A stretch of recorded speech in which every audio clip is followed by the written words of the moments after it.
बिहार दरोगा prelims exam 2025 के लगभग 45 दिन आपके बच गए हैं।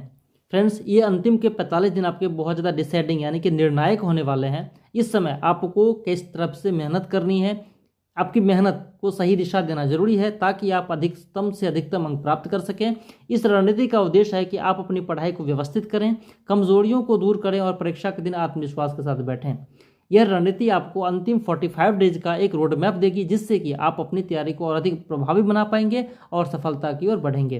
फ्रेंड्स, वर्दी सिर्फ पढ़ाई से नहीं बल्कि जज्बे और रणनीति से मिलती है। ये प्लान आपको वही जज्बा देगा जो आप परीक्षा हॉल में सिर्फ एक उम्मीदवार बनकर नहीं बल्कि एक विजेता बनकर बैठेंगे। तो आइए 45 डेज की कंप्लीट रोड मैप देखते हैं। अगर आपने इसे अच्छे से फॉलो कर लिया तो एक सीट आपका 100% सिक्योर हो जाएगा। फाइनली आप दरोगा में सिलेक्ट हो जाएंगे। तो हमारा इस रणनीति को, स्ट्रेटेजी को फॉलो कीजिए और सफलता को पाइए। आइए स्टार्ट करते हैं। फ्रेंड्स, इस रणनीति के लिए मैंने 45 डेज को 4 पार्ट में बांटा है। 10-10 दिन के लिए 4 भाग किया है। 10 डेज, 10 डेज, 10 डेज और 10 डेज, और 5 दिन मैंने अलग से रखे हैं। यानी कि 4 पार्ट आपको 10-10 दिन के 4 भाग में मैंने बांटा है। दोस्तों, बहुत ही खतरनाक स्ट्रेटेजी है। आशा करता हूं कि आप सबको ये बहुत ज़्यादा पसंद आएगा। ये स्ट्रेटेजी मैंने जो किया है पर्सनल एक्सपीरियंस के आधार पर बता रहा हूं, और ये ऐसा काम करेगा, आपको बिल्कुल टॉनिक की तरह काम कर ले। अगर आपने नया स्टूडेंट्स भी हैं, अगर आज बहुत अच्छी तैयारी नहीं है तो अभी भी आपके पास बहुत अच्छा टाइम बचा हुआ है। 45 डेज उतने कम भी नहीं होते हैं, और इसे आप अच्छे से फॉलो करेंगे तो एक सीट आपका पक्का होगा। अब जो मैंने 10-10 दिन के टारगेट बनाए थे, तो 4 पार्ट में हमने 10 दिन को बना, 4-10 दिन, 10 दिन, 10 दिन और 10 दिन। अब देखिए, इसमें क्या है कि मैंने जो इंपॉर्टेंट टॉपिक्स जो है उसको मैंने छांटे हैं। अब जहाँ से क्वेश्चंस जनरली अच्छे खासे नंबर से पूछे जाते हैं, और उतने ही को अगर आपने अच्छे से फॉलो कर लिया तो आपका जो है कट ऑफ क्लियर हो जाएगा। जैसे हिस्ट्री हो गए, ज्योग्राफी, इंडियन पॉलिटी, साइंस और करंट अफेयर्स, ये आपके मोस्ट इंपॉर्टेंट टॉपिक में आ जाता है। और लेस इंपॉर्टेंट जो जहाँ से जनरली क्वेश्चंस आते हैं लेकिन फिक्स रहता नहीं है कि कितने क्वेश्चंस पूछे जाएंगे, जैसे इकोनॉमिक्स, कभी कभार 7-8-10 क्वेश्चन भी पूछ देते हैं, कभी 2 से 4-5 क्वेश्चन भी रहता है, इसलिए फ्लक्चुएट करता रहता है। तो इसको मैंने लेस इंपॉर्टेंट में रखा है। तो इकोनॉमिक्स, मैथ्स और रीजनिंग हो गए, जहाँ से 3-4 क्वेश्चन जनरली पूछ दिए जाते हैं। मिसलेनियस और बिहार स्पेशल से कुछ क्वेश्चन 1-2 आ जाते हैं तो आ जाते हैं, वैसे जनरली आता नहीं है, तो इसलिए मैंने इसको लेस इंपॉर्टेंट में रखा है और ऊपर वाले को मोस्ट इंपॉर्टेंट में। अब देखिए, आपको प्लान में करना क्या है। सबसे पहले बात तो यहाँ पर हम देखेंगे, स्टूडेंट्स यहाँ पे 3 कैटेगरी में मैंने बांटा है। एक तो स्टूडेंट जो जनरल है वो, एक हो गए वर्किंग इन द सेंस कि कोई या तो गवर्नमेंट सेक्टर में है, गवर्नमेंट जॉब में है, या प्राइवेट सेक्टर में है, तो वो वर्किंग वाले को रखा है। और थर्ड में जो है वो हाउसवाइफ हैं। हाउसवाइफ जो महिलाएं हैं उनकी मैं बात कर रहा हूँ। ये 3 कैटेगरी में मैंने स्टूडेंट्स को बांटा है। अब स्टूडेंट्स जो है सिर्फ इनका तो पढ़ाई वाला काम है, तो ये 8 घंटे के 12 घंटे भी पढ़ाई अभी कर सकते हैं। वर्किंग वाले के पास उतना टाइम नहीं रहता है, तो आप लोग जो वर्किंग में है, मान लीजिए आप 8 घंटे अभी से आप टाइम निकालेंगे, और हाउसवाइफ के लिए भी है 8 घंटे का टाइम, आप लोग भी अपना घर का सारा काम करने के बाद पढ़ाई के लिए निकालेंगे। तो ये हो गया हमारा स्टूडेंट्स की कैटेगरी। चलिए हम 8 घंटे पे फॉलो करते हैं कि 8 घंटे का जो मैंने प्लान लेकर के चलना है। आपको 10-10 दिन की टारगेट बनानी है। इससे क्या होगा, देखिए मतलब 40 दिन, आपके 45 दिन बचे हुए हैं, जिसमें 40 दिन का जो हमारा प्लान है, और 5 दिन सिर्फ और सिर्फ जो आपका नोट्स तैयार करेंगे, जो भी चीज़ करेंगे उस सिर्फ और सिर्फ उसे रिवीजन में जाएगा वो। इसलिए 5 दिन को छोड़ के चलिए 40 दिन पे आइए प्लान के लिए। तो 40 दिन में पहला पार्ट हमारा 10 दिन का है। अब करना क्या है, देखिए, एक तो यहाँ पर क्या होते हैं स्टूडेंट्स करते क्या है कि जैसे हिस्ट्री क्या, तो लगातार 3-4 दिन हिस्ट्री कर लिया, फिर ज्योग्राफी क्या, तो 3-4 दिन लगातार कर लिया। अब देखिए, हमारा टाइम उतना नहीं बचा हुआ है कि हम इसे चैप्टर वाइज करते जाएंगे अलग अलग से। हमें करना क्या है, डेली बेसिस पर लेकर के चलना है। जैसे अगर आप 8 घंटे के लिए पढ़ाई कर रहे हैं तो 8 घंटे, एक तो प्लान यह है कि डेली बेसिस पर लेकर चलें, और एक तो है कि अल्टरनेट में लेकर चलें। अल्टरनेट इन द सेंस कि मान लीजिए 2 या 3 टॉपिक को आपने एक साथ किया तो उससे आप अच्छे से कर रहे हैं, क्योंकि देखिए आपको प्रैक्टिस सेट भी करनी है। प्रैक्टिस सेट डेली मुझे उतना वो नहीं करता हूँ फॉलो, इसलिए नहीं बताता हूँ क्योंकि प्रैक्टिस सेट अगर आप सिर्फ प्रैक्टिस लगाएंगे तो आपको 4 से 5 घंटे इसमें लग सकते हैं, क्योंकि 2 घंटे का तो आपके एग्जाम का टाइम हो गया, और 2 से 2.5 घंटे प्रैक्टिस करने के लिए हो जाते हैं। तो इसलिए आप अल्टरनेट में प्रैक्टिस सेट लगाएंगे। पहले मैं बताता हूँ, अल्टरनेट में आपको प्रैक्टिस सेट लगा कर चलना है। बाकी अभी हम आते हैं टॉपिक पे, जो आपको रिवीजन में जो पढ़ाई करनी है उसकी। देखिए, आप जिस किसी भी बुक को फॉलो कर रहे हैं उसे करना है। अब नया कोई बुक नहीं लेके जाना है। न्यू बुक के लिए कोई मैं रिकमेंडेशन नहीं करूँगा, बिल्कुल नहीं। अगर आप घटना चक्र पढ़ रहे हैं, घटना चक्र पढ़ें, या इसके अलावा जो भी चीज़ पढ़ रहे हैं उसे ही पढ़ते रहें, कोई नहीं। अब वैसे सिर्फ लूसेंट का ज़माना तो है नहीं कि लूसेंट पढ़ लो और नौकरी ले लो, क्योंकि बहुत सारे वास्ट क्वेश्चंस आते हैं। तो डेफिनेटली आप रेफरेंस बुक अच्छे से फॉलो कर रहे होंगे, उसी को करना है, उसी को टाइम टाइम रिवाइज करना है अच्छे से, बाकी आप सबका अच्छा नंबर आ सकता है। अब देखिए, जो 10 दिन का हमारा प्लान था, इसमें क्या करना है, आपको डेली लेके चलना है। डेली क्या, अब मान लीजिए आप हिस्ट्री पढ़ रहे हैं, ज्योग्राफी पढ़ रहे हैं, इंडियन पॉलिटी, साइंस और करंट अफेयर, आपका ये देखना है कि कौन सा सेक्शन कितना इंपॉर्टेंट है और कितना स्ट्रांग आपका है। जैसे हिस्ट्री हो गया, हिस्ट्री मान लीजिए किसी स्टूडेंट का बहुत ज़्यादा इंपॉर्टेंट हो सकता है, तो उस पर थोड़ा कम ध्यान देंगे, ज्योग्राफी पे लेकर चलेंगे। अब हिस्ट्री में क्या है, जैसे मॉडर्न पे ज़्यादा फोकस आपको करनी है, मिडिवल और एंशिएंट पे। अगर मान लीजिए कि अगर 20 क्वेश्चन अगर आते हैं, तो 20 में से आपको लगभग 12 क्वेश्चन मॉडर्न से आपके आ जाते हैं और 8 से 10 क्वेश्चन आपको एंशिएंट और मिडिवल से आते हैं। एक जनरल में बात कर रहा हूँ क्वेश्चन की। ज्योग्राफी से लगभग 20 क्वेश्चन का आते हैं, तो 20 क्वेश्चन में 12 से 15 क्वेश्चन आप लेकर के चलें कि इंडियन ज्योग्राफी से, और 8 से 10 क्वेश्चन आपको वर्ल्ड ज्योग्राफी से पूछे जा सकते हैं। 20 एक जनरल एग्जांपल की मैं बात कर रहा हूँ। तो करना क्या है आपको, जैसे 10 दिन का जो आपने प्लान बनाया, तो इस 10 दिन में इन सभी को लेकर के चलना है। एक तो ये होगा कि सभी में, जैसे एक अल्टरनेट में जैसे 2 या 3 टॉपिक को आपने लिया, आज पढ़ा 2 या 3, फिर अगले दिन उसमें से जो आपने पढ़ा उसको छोड़ के अगला 3 करना है, और फिर आपको अगले दिन में वही आना है जो पहले दिन आपने किया था। तो एक अल्टरनेट हो गया। 10 दिन में आपको टारगेट को सेट करना है कि आपको हिस्ट्री में क्या पढ़ना है, ज्योग्राफी में क्या पढ़ना है, अपने सिलेबस को देखिए, इंडियन पॉलिटी में क्या पढ़ना है, और साइंस में क्या पढ़नी है। करंट अफेयर्स को डेली में लेना है, क्योंकि आप उसमें टाइम है नहीं कि करंट अफेयर पिछले आपको 1 ईयर का कंप्लीट करके जाना है अच्छे से।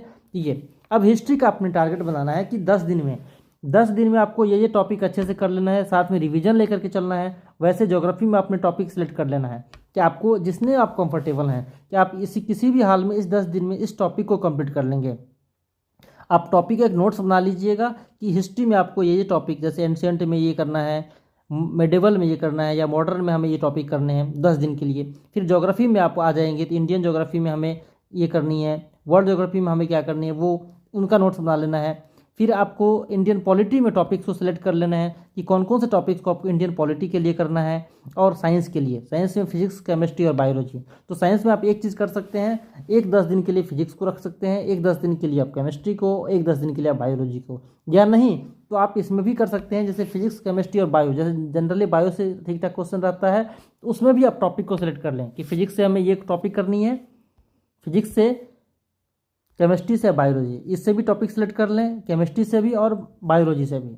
ये 10 दिन है। इससे आपको होगा क्या, और करंट को डेली लेके चलना है। इससे आपको होगा कि कोई भी टॉपिक जो छूटेगा नहीं, आपको एक पैरेलली जो है हर सब्जेक्ट की रिवीजन होते चले जाएंगे, और हर सब्जेक्ट आप तैयार होते चले जाएंगे। ये नहीं कि आप 10 दिन में जो है सिर्फ 2 बुक आपने पढ़ा, फिर अगले 10 दिन में 2 बुक पढ़ा। इससे क्या होगा कि आप इससे जो पढ़ेंगे, 2 बुक को आप एक साथ पढ़ेंगे, मान ली 10 दिन के लिए, एक हफ्ता के लिए, जो भी है, फिर तो आपको उस टाइम रिवीजन में जाना होगा, और उतना टाइम नहीं रहेगा कि आप उसको छोड़ के फिर उस पर चले जाएंगे। तो आप इसको साथ में लेकर के पूरा चलना है, और डेली बेसिस पर इसको प्रैक्टिस करनी है। उसके बाद लेस इंपॉर्टेंट में भी यही चीज़ करना है। लेस इंपॉर्टेंट जैसे इकोनॉमिक्स हो गए और आपके हो गए मैथ्स। यहाँ से मैथ्स से 3-4 क्वेश्चन पूछ दिए जाते हैं। इकोनॉमिक्स मान के चलें कि 8 से 10 क्वेश्चन जनरली आ सकता है, मे भी उससे कम भी हो सकता है, उससे ज़्यादा भी हो सकता है, कोई फिक्स नहीं है। मिसलेनियस में जो लूसेंट के पीछे वाला आप देखे होंगे, जो लूसेंट का पीछे वाला पार्ट है, जो जनरल नॉलेज का पार्ट है, उस सबसे क्वेश्चंस आ जाते हैं। बुक ऑथर से क्वेश्चंस आ जाते हैं जो पुराने वाले हैं वो। उसके बाद आपको कंट्री कैपिटल हो गए, करेंसी हो गए, तो इस सबसे कुछ क्वेश्चंस आ जाते हैं। तो ये बिहार से 1-2 क्वेश्चंस आप में भी पूछ दें तो ये क्वेश्चन है, एग्जाम है बिहार का, तो डेफिनेटली आ सकते हैं कुछ क्वेश्चन। तो इसको लेस इंपॉर्टेंट में भी आप टाइम निकालेंगे, इसके लिए एक अल्टरनेट में आप टाइम निकालेंगे कि इसे क्या क्या रिवाइज करनी है, इसको लेकर के चलनी है। तो ये हमारा अब देखेंगे कि जैसे 10 दिन आपने कंप्लीट कर लिया, जो टारगेट आपने 10 दिन के लिए लिया था उसमें कितना आपने कंप्लीट किया।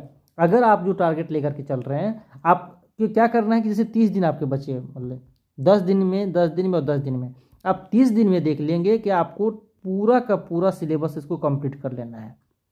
पूरा का पूरा सिलेबस आपको कंप्लीट कर लेना है।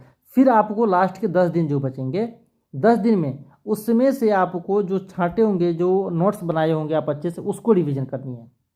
उसका कोई नया टॉपिक नहीं पढ़ना है।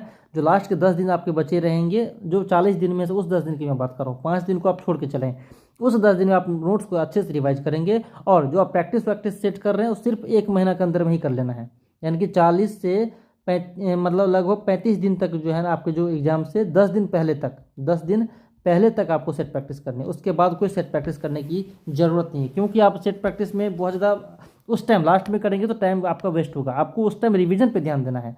तो आपने 10 दिन और 10 दिन, इस 30 दिन में आपने history, geography, polity, science, current affairs, economics, maths, reasoning और बिहार स्पेशल और आपके जो भी है मिसलेनियस, वो सारा कंप्लीट आपने 30 दिन में कर लिया। बचे कितने आपके 10 दिन एक पार्ट का, यानी कि 40 दिन वाले में 10 दिन और 5 दिन। अब ये 10 दिन में जो आप पढ़े रिवाइज किए होंगे, आप हाईलाइट किए होंगे या अंडरलाइन किए होंगे, इन सब चीज़ को सारे को रिवाइज करनी है। और एक छोटा छोटा जो नोट्स बनाते जाएंगे, आपको एक छोटा सा अपना नोट्स बनाते चलना है, ठीक है। उसके बाद जो 10 दिन आपका उसमें भी कंप्लीट हो जाएगा। आप जो चीज़ बचा रहेगा, मान लीजिए 30 दिन वाले में कुछ ऐसे भी हो सकता है कि कोई टॉपिक से आपको इंपॉर्टेंट रहा है और आपको छूट गया, उसको आप रिवाइज नहीं कर पाए हैं, तो आप उस 10 दिन में लेकर के चलेंगे, उसको एक्स्ट्रा टाइम निकाल करके आप उसमें रिवाइज कर लेंगे। फिर आपको जो नोट्स जो बना होगा, जैसे करंट अफेयर्स में हो गए, अदर सब्जेक्ट्स में हो गए, आप जो भी बुक्स पढ़ रहे होंगे उसमें नोट्स बनाए होंगे, या बुक में भी आप हाईलाइट कर लिए होंगे, तो उसको जो 5 डेज आपके बचे रहेंगे, उस 5 डेज में पूरा कंप्लीट रिवाइज कर लेनी है, कंप्लीट रिवाइज कर लेनी है। आप देखिएगा कि शायद ही कोई ऐसा टॉपिक रहेगा जो आपको छूटेगा। और सेट प्रैक्टिस अल्टरनेट में करना है। सेट प्रैक्टिस क्या करना है, जो 40 दिन तक के लिए, मैं मानता हूँ कि 35 दिन तक के लिए आपको सेट प्रैक्टिस करनी है। 35 दिन में मान लीजिए आपने अल्टरनेट में भी अगर किया तो लगभग 17 सेट आप लगा लेंगे। 17 सेट लगाइएगा। 17 सेट का मतलब हो गया 1700 क्वेश्चन आपने लगाया।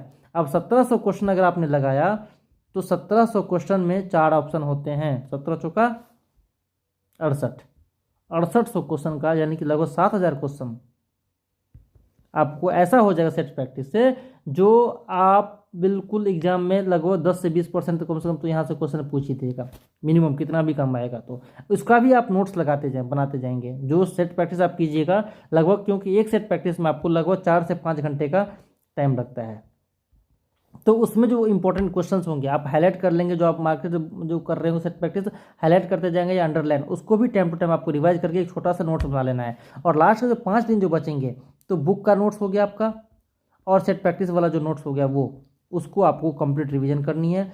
करंट अफेयर्स को जो आपने नोट्स बनाया होगा या बुक पढ़ा होगा उसका रिवाइज करना है। ये लास्ट के 5 दिन में देखिएगा आपकी तैयारी ऐसी हो जाएगी, एग्जाम हॉल में शायद ही कोई क्वेश्चन आपके सामने से निकलेगा और आपको लगभग उसके बारे में कोई जानकारी नहीं होगी। लगभग 90% से ऊपर क्वेश्चन आपको आ रहा होगा और एग्जाम में आप अच्छा स्कोर करके आएंगे और आपका शॉर्टलिस्ट प्रीलिम्स में आप हो जाएंगे मेंस के लिए। आशा करता हूं दोस्तों आपको इस वीडियो से लाभ मिला होगा। अगर लाभ मिला होगा तो चैनल पे बने रह सकते हैं, चैनल को सब्सक्राइब कर सकते हैं लेटेस्ट अपडेट के लिए। तब तक के लिए थैंक यू। जय हिंद, जय भारत।